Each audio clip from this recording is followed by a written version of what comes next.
magandang araw Pilipinas. Sa araw pong ito ay pag-uusapan po natin.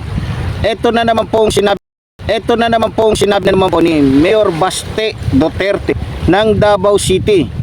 Ano sa totoo lang mga kababayan, ako po ay talagang nagtataka na po talaga ako dito po sa ating mahal na Pangulo dahil para bagang sa totoo lang parang sa nakikita ko parang duwag na duwag po itong ating mahal na Pangulo pagdating po dito sa mga Duterte. Ito sa akin lamang po, hindi ko po hinuhusgahan.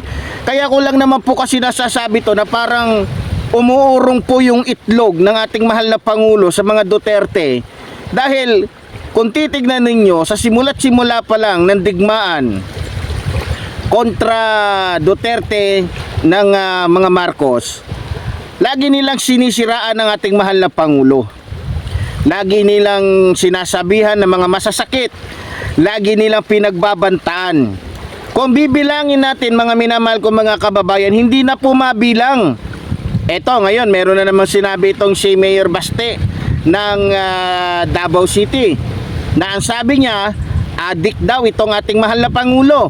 Ang tanong ko naman po dito sa ating mahal na Pangulo, ano po ba ang nangyayari, Pangulong Ferdinand Marcos Jr.? Para bagang takot kang galawin ng mga Duterte. Natatakot ka ba sa banta nila na kapag ka sila ay ginalaw mo magkakagulo ang buong Pilipinas? Natatakot ka ba sa banta ni Mayor o ni Congressman Paulo Duterte? Pangulong Ferdinand Marcos Jr., hindi ka na namin naiintindihan. Hindi na namin maintindihan kung yung mga ginagawa mo bang yan ay isang pagpapakumbaba o talagang sadyang mabait ka lang. Pero kung kami tatanungin mo, mukhang wala na sa tama, mukhang hindi na tama at hindi na talaga nakakatuwa yung ginagawa mo na pagpapakumbaba. Paano ko nasabi? Kapag ka mahihirap na Pilipino ang nagbabanta sa'yo, agad na hinuhuli, agad na kumikilos ang NBI, ang ibang mga ahensya ng ating bansa para hulihin sila. Pero pagdating dito sa mga taong ito, tila hindi umuusad o tila hindi kumikilos o tila bingi, bulag ang batas. Kagaya na lamang ng ate nitong ating mahal na Pangulong Ferdinand Marcos Jr. na si Amy Marcos. Ang dami na talaga na paninira na sinasabi, marami ng mga ginagawang hindi maganda laban sa iyo, Mr. President.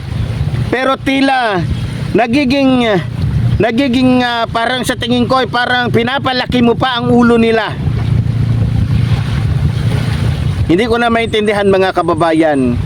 Habang tayo ay nakikipaglaban, habang tayo ay talagang itinatayo natin ang karangalan, ipinaglalaban natin ang pagkatao ng ating mahal na Pangulo, parang easy lang. Tayo, dahil mahal natin ang ating Pangulong Ferdinand Marcos Jr., nalalagay pa nga sa bingit na kamatayan ng aking buhay. Ang daming nagbabanta pag pinaglalaban ko siya, pero hindi ako nagdadalawang isip na ipagpatuloy na ipaglaban ka, Pangulong Ferdinand Marcos Jr. Dahil alam namin na nasa tama ka. Pero yung sobrang pagpapakumbaba mo, tila nakakaduda na. Bakit hindi mo kayang sawayin o hindi mo kayang kasuhan agad o pahuli agad etong mga taong ito na nagsasabing adik ka? Ang tanong lang naman namin sa iyo, Pangulong Ferdinand Marcos Jr., totoo ba? Totoo ba na adik ka? Kasi kung hindi ka adik, dapat pumapalag ka. Kung wala silang ebidensya, wala silang matibay na hawak na ebidensya sa iyo, dapat pumapalag ka. Pero ano nangyayari, Pangulong Ferdinand Marcos Jr.? Ate mo ganun din, pinaglalandakan sa taong bayan, sa buong Pilipinas, na meron siyang adik na kapatid, meron siyang bangag na kapatid. Ano ba talaga Pangulong Ferdinand Marcos Jr.? Sino ba ang nagsasabi sa inyo ng totoo?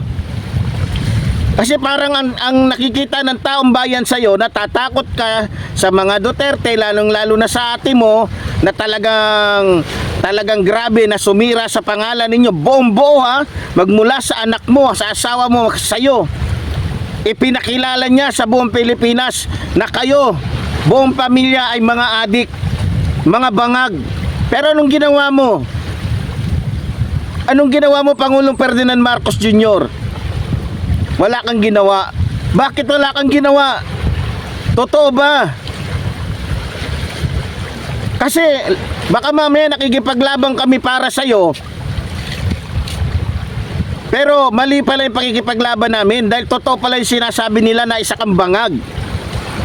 Ngayon kung hindi ka bangag, hindi ka adik, please naman Pangulong Ferdinand Marcos Jr. Diba? Sabi mo, huhulihin yung mga nagbababa o naglalabas ng mga fake news. Pues, ipakita mo sa amin na ang batas ay walang kinikilingan, wala kang pinipili. Parang nakikita ko, mayor lang ang katapat mo. Sa nakikita ko, Pangulong Ferdinand Marcos Jr., si Basti Duterte lang ang katapat mo. Pagdating kay Basti Duterte, wala kang kibo. Ang dami na niyang pagbabanta sa'yo. Ano ba yan, Pangulong Ferdinand Marcos Jr.? Kaya hindi namin masisi ang ibang mga kasama natin na minsan nagsasawa na sila sa kakasuporta sa'yo kasi ikaw mismo hindi ka lumalaban. Pinaglalaban ka namin pero ikaw hindi ka lumalaban. Para kami nakikipaglaban sa isang lalaking bakla. Ha? Pangulong Ferdinand Marcos Jr., pasensya ka na. Marami na kaming nagsasawa sa'yo na ipaglaban ka. Hindi ka marunong tumayo. Para bang gusto mo, pati pagkain mo, pati pagtayo mo, kami pa ang gagawa para sa'yo. Pangulong Ferdinand Marcos Jr. naman, magpakalalaki ka. Tularan mo yung tatay mo na walang sinisino, kapatid man, kamag-anak man, kaibigan man, kaalyado man. Pag nagkasala sa batas, hulihin. Abay, ang dami ng paninira ni Basti Duterte sa'yo. Ang dami niya nang sinabi sa'yo. Marami na mga tao dyan, mga kalaban mo na nagsasalita ng mga fake news tungkol sa'yo. O isa pa yan, yung abogadong gago, yung abogadong tanga na hindi ko malaman kung baliw ba yung hayop na yan. O, lagi ka sinisiraan. May ginagawa ka pa? Sino ba yun? Si Respicio ba yun? Yung siraulong gagong abogado na kung saan di ko malaman kung sang lungga galing. Mas malaki pa yung butas ng ilong kaysa sa mukha niya. Pangulong Ferdinand Marcos Jr. naman, pasensya ka na po. Kaya ko lang to nasasabi dahil parang nagiging inutil ka eh. Kami nakikipaglaban kami, nagbubuwis kami ng buhay. Nagsasalita ako para sa'yo kahit nalalagay sa alanganin ng buhay ko. Please naman, lumaban ka. Hindi ko sinabing lumaban ka para sa akin. Lumaban ka para sa taong bayan. Gumising ka na. Tumayo ka na. Gamitin mo kapangyarihan mo para sa taong bayan. Iligtas mo kami sa mga magnanakaw at malulupit na politiko na nais lamang angkinin ang pera ng taong bayan. Iligtas mo kami mula sa bansa na nananakop sa bansang ito. Pangulong Ferdinand Marcos Jr., please lang, nakikiusap po ako. Lumaban ka para sa amin. Lumaban ka para sa mga Pilipinong naniniwala at nakikipaglaban para sa iyo. So yun lamang po mga kababayan. Sumuli po tulad po ng sinasabi ng inyong lingkod. Mabuhay po ang ating inang bayan, mabuhay po nagmamahal sa ating bayan. Maraming salamat po.